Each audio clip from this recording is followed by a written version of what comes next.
Welcome to the Deep Dive. We're the ones who take complex, sometimes really overwhelming information, and we distill it down. We find the crucial bits to help you get properly informed, fast. Today we're looking into a story that, well, it's deeply unsettling. It gripped the whole country, the Chris Watts case. Our guide through this is the official discovery document. It's huge, like 2,000 pages, released by the authorities, full of evidence statements, digital trails, everything used in the case. So our mission today is to walk through it chronologically. Unpack the deception, the tragedy, look at the hidden truths, really chilling details that came out from all this evidence. Prepare yourself. This is a deep dive into a truly disturbing crime seen through the lens of that official documentation. Right, let's start at the beginning. The Watts family background. Because on the surface, it looked like the perfect American life. Shanann met Chris Watts in North Carolina. She had recently been divorced. They dated for about 2 years, got married in 2012. Then in 2013, they moved out to Colorado for a job opportunity. And that December, their first daughter, Bella, was born. Chris got a job with Anadarko Petroleum as a field coordinator. That was January 2015. And then their second daughter, Celeste, they called her Cece. She arrived in July of that year. Shanann, she'd worked at a children's hospital, but then she switched to working for Lavelle, the multi-level marketing company, an MLM. If you know anything about MLMs like LuLaRoe or similar ones, you know that being online, being visible is absolutely key. And Shanann was apparently very good at it. Really successful. She even won a company car, a Lexus, which is a pretty big deal in those kinds of companies. She was super active on social media, especially Facebook Live. That was core to her job, showing products, connecting with people. She shared a lot of her family life online. And yeah, some people thought maybe it was oversharing, but look, it was kind of required for her work. She seemed really confident, totally comfortable on camera. Chris, though, he was, well, the opposite. Friends, family, they all said the same thing. Introvert, shy, quiet, kept to himself mostly. When he did show up in Shanann's videos, you could tell he looked uncomfortable, just, not his element at all. A real contrast to her. But despite these different personalities, everyone close to them kept saying their relationship was really, really good. That's the quote that comes up again and again in the documents. And Chris, he was seen as this ideal dad, really loving, really caring with the girls. It's striking, isn't it? How that public image, the one Shanann curated so carefully online, can hide so much. When you see lives lived so visibly, it makes you wonder about the pressure, the pressure to keep up that perfect appearance, even when things are starting to go wrong underneath. Yeah, absolutely. And things did start to shift. In May 2018, Shanann found out she was pregnant again, their third child. She actually recorded Chris's reaction when she showed him the positive test, put it on Facebook Live with the girls there too. And his response, caught right there on video. People described it as strange, almost weird. Just really unsettling, not the happy reaction you'd expect. In that moment, it seems small maybe, but it's such a key early sign. It really shows how Chris's detachment was already starting to show hints of that disconnect, way before the marriage openly started falling apart. Those little nonverbal things can say so much. And then in June, Shanann took the girls for a long trip back to North Carolina to see family. 6 weeks. That's a long time to be apart. And neighbors later reported hearing screaming and fighting at the house just before she left. So the cracks were definitely already there. And it was during this time apart, this 6-week period, that Chris really took advantage of the freedom. He started an affair with a co-worker, a woman named Nicole Kessinger. And the discovery documents, especially looking at her web search history later on, suggest she might have actually been interested in Chris for a while, even before the affair properly started. Shanann, even miles away, she sensed something was wrong. Pretty quickly, too. She felt he wasn't texting her back, wasn't calling like usual, which was totally unlike him. She confronted him about it in June. Chris just gave these vague excuses, he fell asleep, the heat was making him tired, work stress. But Shanann wasn't buying it. She knew something was different. She felt like he just didn't want to talk to her. The digital records in that discovery file, though, could tell a much clearer story. And it's pretty disturbing. Okay, so July 7th. Nicole Kessinger calls Chris. First time it shows up in the phone records. It's a 2-minute call around midnight. Then July 14th. They have more phone calls, longer ones. And that same day, Chris misses 4 calls from Shanann. 4. Yeah. When he finally calls her back, it's for 1 minute. 1 minute.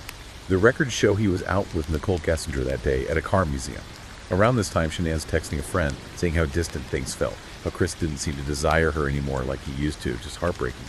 And then, on that same day, July 14th, the day he was out with Nicole, Chris tells Shanann, he drops the bomb, he tells her he doesn't want to be together anymore.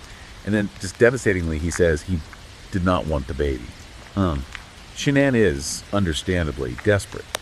She suggests counseling, trying to save the marriage, but Chris just flat out refuses, says he just wants out. It's the coldness of it, isn't it? The finality in his words, especially about the baby. That rejection of his own future child, combined with all the digital stuff we see, the calls, the missed calls, it really paints a picture of someone deliberately pulling away, emotionally, physically making choices. Yeah, deliberate is the word. And from that point, his actions just spiral into this, like, twisted web of lies and deception. July 18th, Chris and Nicole Kessinger exchanged nude photos by text. And Chris then creates a secret folder on his phone. No? He disguises it as a calculator app. You type in a code, and boom, hidden photos. He moves all those pictures there. His computer searches around this time also start showing things like vacation spots. Then, July 24th, this is from Nicole Kessinger's computer. Yeah. She Googles, specifically, man I'm having an affair with says he will leave his wife. Wow. So no ambiguity there. None. The evidence shows she knew exactly what the situation was. Then the next day, July 25th, Chris's own computer searches show him looking up things like when to say I love you, when to say I love you in a new relationship, and this was really weird. What do you feel when somebody tells you they love you? That last one is just profoundly unsettling, isn't it? Does it mean he genuinely didn't know, or was he just researching how to act like he was in love for this new relationship? It points to this, like, deep emotional emptiness, or maybe just pure manipulation, not real feeling. Anyway, just chilling. Totally chilling. And the lies keep coming. July 28th, Chris and Nicole go on this trip, overnight, to a place called the Sand Dune. Takes pictures, moves into that secret calculator app too. Then July 31st, Chris flies to North Carolina to pick up Shanann and the girls. The family there, they noticed something was off. They said he seemed even quieter than usual, really distant, a noticeable change. Meanwhile, Shanann is just struggling. You can see it in her texts. August 7th, she texts her friend saying Chris is terrified of this new baby. Yeah. And that he only seems happy with Bella and Celeste. Can you imagine hearing that? Especially after he'd supposedly wanted another kid earlier. Just devastating for her, pregnant and all. August 8th. This is the day she has her 15-week ultrasound. The emotional weight is clearly immense because she cancels the gender reveal party they had planned. She tells a friend they're just not compatible anymore, says Chris won't even hug her, shows zero interest in her, refuses counseling. She finds out she's having a boy. She decides to name him Nico. But she's still desperate. Texting friends, she doesn't want to be a single mom, she can't afford it. She's even buying couples counseling books on Amazon, trying to get Chris to read them, trying anything to fix it. At the exact same time, Nicole Kessinger's online searches are getting even more. Well, alarming. August 4th, she searches wedding dresses, also searches Chris Watts' Facebook page and Shanann's Facebook page. Then August 8th, the same day Shanann finds out she's having a boy, Nicole Googles marrying your mistress. I mean, the digital trail she leaves is just, it's incredibly sloppy. It basically broadcasts her intentions, right? And totally undercuts any later claims she might make about not knowing the full picture. It suggests either zero attempt at discretion or maybe, a kind of desperation setting in. Right. And then, okay, this is just bizarre and really, really eerie. August 9th. Chris sends Shanann this photo. It's incredibly strange. It supposedly shows one of their daughters. But she's like underneath something, a blanket, maybe a bag. It's not clear. People who saw it later said it didn't even look clearly like a child, more like Barbie legs or a doll's legs. Yeah. And there was absolutely no context sent with it. Just this really unsettling random picture. That's deeply disturbing. You have to wonder, what was that? Was it some kind of messed up warning from him? A glimpse into how far gone his mind was? Or something else entirely? We'll probably never know for sure. But just the lack of any normal explanation. It's undeniable how unsettling that is. Completely. Then, August 10th, more lies. Chris tells a neighbor he's going to a baseball game, asks if their daughter can watch his girls. But nope, he spends the night out with Nicole Kessinger instead. The discovery documents also show, on August 11th, Nicole's Google history. Searches like how to prepare for anal sex, threesomes, and a lot of porn searches. It seems personal maybe, but investigators documented it all, adding to the picture of this secret life they were building. Okay, so the final days now. Things move incredibly fast. August 9th, Shanann flies to Arizona with her friend Nicole, the good Nicole, for a work conference. Reports say Shanann was really down on that trip, not feeling well. Understandable, given everything. During the trip, she writes Chris this long letter, pouring her heart out, basically. A last-ditch effort to save the marriage, talking about her feelings, reminding him they'd wanted this baby together. Their flight home gets delayed. They don't get back to Colorado until the very early hours of Monday, August 13th. Her friend Nicole drops Shanann off at home at 1:48 a.m. That is the very last time anyone saw Shanann Watts alive. And after that, just silence. But things start happening. At 5:30 a.m. that same morning, a neighbor's security camera catches Chris doing something really unusual. He reverses his work truck right into the garage, which he never did. Shanann hated it when the truck leaked oil on the driveway, so he always parked on the street. That's odd. Very odd.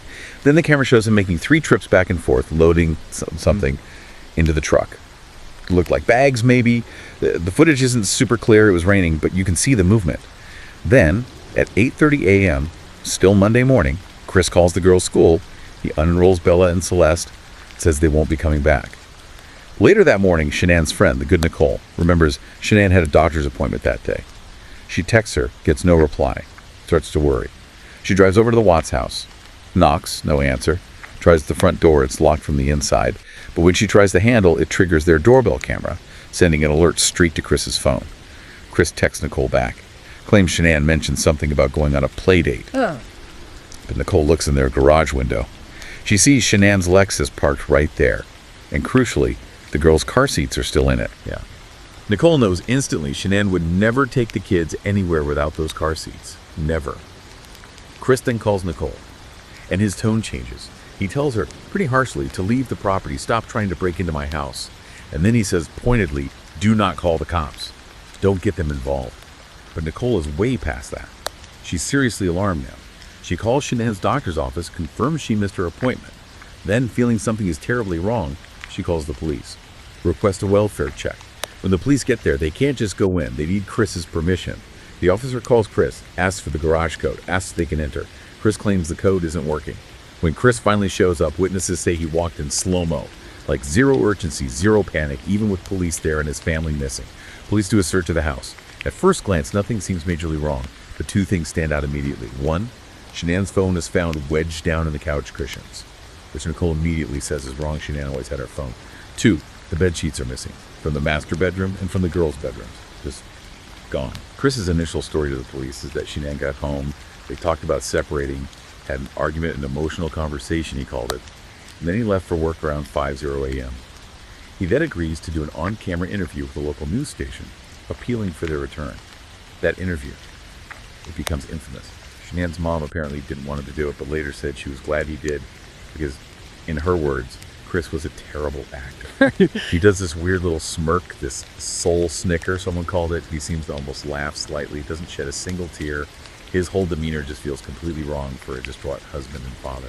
The mask is really slipping there, isn't it? That disconnect between the expected emotion and his actual behavior is jarring. Totally. And the evidence against him starts piling up fast now. August 13th, the day they disappear. Yeah. Investigators check his phone records. They see he's been busy deleting texts, especially anything related to Nicole Kessinger, trying to scrub the evidence. Nicole Kessinger herself, the bad Nicole, she has a 51-minute phone call with Chris that day. She later claims she had no clue his family was missing. But her searches... It's exactly. August 14th, her Google history shows searches for Shanann Watts, and, tellingly, can cops trace deleted text messages. She apparently spent hours looking into how to erase digital data. Then the FBI interviews Chris. He flat out denies the affair. Nah, I wouldn't do that, he says. He even tries to suggest maybe Shanann was having an affair. Claims they just fell out of love. The FBI tells him he's a suspect. They ask him to take a polygraph. He agrees. And according to the reports, he failed it miserably. Right. And that's when the dam breaks. The truth, or at least his version of it, starts coming out. A co-worker of Chris's finds some emails between Chris and Nicole, gives them to the police. Around the same time, maybe feeling the pressure, Nicole Kessinger decides to come forward to the police herself. The co-worker also provides the GPS data from Chris's work truck. That's huge. It leads police straight to one of Chris's remote work sites, an oil field. They fly a drone over the site, and they spot them, the missing bedsheets from the house. They also see signs of fresh movement in the dirt, like something was recently buried. Yeah. So, the police bring Chris back in for more questioning. The pressure is immense. He finally asks to speak to his father, who's there at the station. His dad comes in, asks him point blank, did you hurt them? Did you have anything to do with it? And Chris, finally, says yes. Yeah. He confesses. But the story he tells is just monstrous and completely self-serving. He claims Shanann came home. They argued about separating. He says he left the room, went into Bella's room, and then he peased. He claims he saw Shanann strangling both daughters on the baby monitor. He blamed her. He blamed her. He claimed he saw that, blacked out in rage, and then strangled Shanann in retaliation.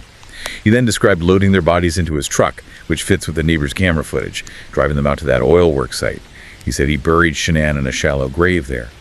And Bella and Celeste, he dumped their bodies into these huge oil storage tanks through tiny 8-inch access hatches on the top. He reportedly said he had to really shove one of the girls in because the opening was so small. Investigators later found strands of hair on the openings of those tanks. And throughout this entire horrific confession, reports say Chris showed almost no emotion, just flat, detached. It's a classic deflection tactic, though monstrously applied here. Blaming the victim, especially trying to paint Shanann as a killer of her own children. It's typical of certain personality disorders like narcissism, trying to avoid responsibility, trying to make himself look less culpable, even in the confession itself. It's not about remorse, it's about damage control, however twisted. And his story didn't even hold up medically. The coroner's report came back later and contradicted him completely. The report found that Bella and Celeste had been smothered, not strangled, as Chris claimed he saw Shanann doing. Shanann, however, had been strangled. And one last, just deeply disturbing detail that came from Nicole Kessinger's digital footprint found in those discovery documents. After the murders, after Chris confessed, her Google search history showed her looking up Amber Frey. Scott Peterson's mistress. Yeah, exactly. She searched for Amber Frey book deal, Amber Frey net worth, and did people hate Amber Frey? It suggests this chillingly cold calculation, right? Even then, maybe thinking about how she could potentially profit or manage the fallout from her connection to this horrific case. Chris Watts eventually pleaded guilty, November 6th. Multiple counts of first-degree murder. He got 5 life sentences, no possibility of parole. The documents mentioned he was put on suicide watch initially, but again showed very little emotion throughout the process. He was later moved to a maximum security prison out of state because of security risks. An FBI agent who worked the case, Brad Garrett, made an observation.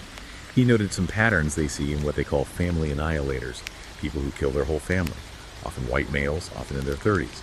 And these crimes, chillingly, often happen in August, right before school starts. But he also said the Watts case was unusual because most family annihilators end up killing themselves afterwards. Chris didn't.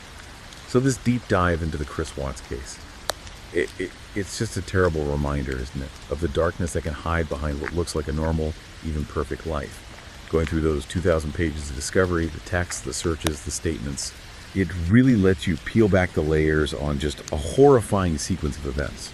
It's not just about the crime itself, but the depth of the betrayal. Absolutely, and it really forces you to think about how someone can present one face to the world, this carefully built facade, while hiding such incredibly disturbing thoughts and intentions. It really highlights why we need to think critically, question narratives that seem too neat, too perfect, or even too easily explained away, and maybe pay more attention to those small, early signs of something being deeply wrong. So thinking about this deep dive, about all that evidence, what does it make you think about? About how people behave, the secrets they keep, the difference between the public face and the private reality. Does it change how you think about the information you get, even from official sources like these documents? What questions linger for you? If you found this deep dive insightful, or maybe just important to understand, please consider sharing it with someone else who might feel the same. And of course, if you want more deep dives like this, getting you quickly informed on all sorts of complex topics using primary sources, make sure you subscribe to The Deep Dive wherever you get your podcasts. We'll be back soon with another deep dive.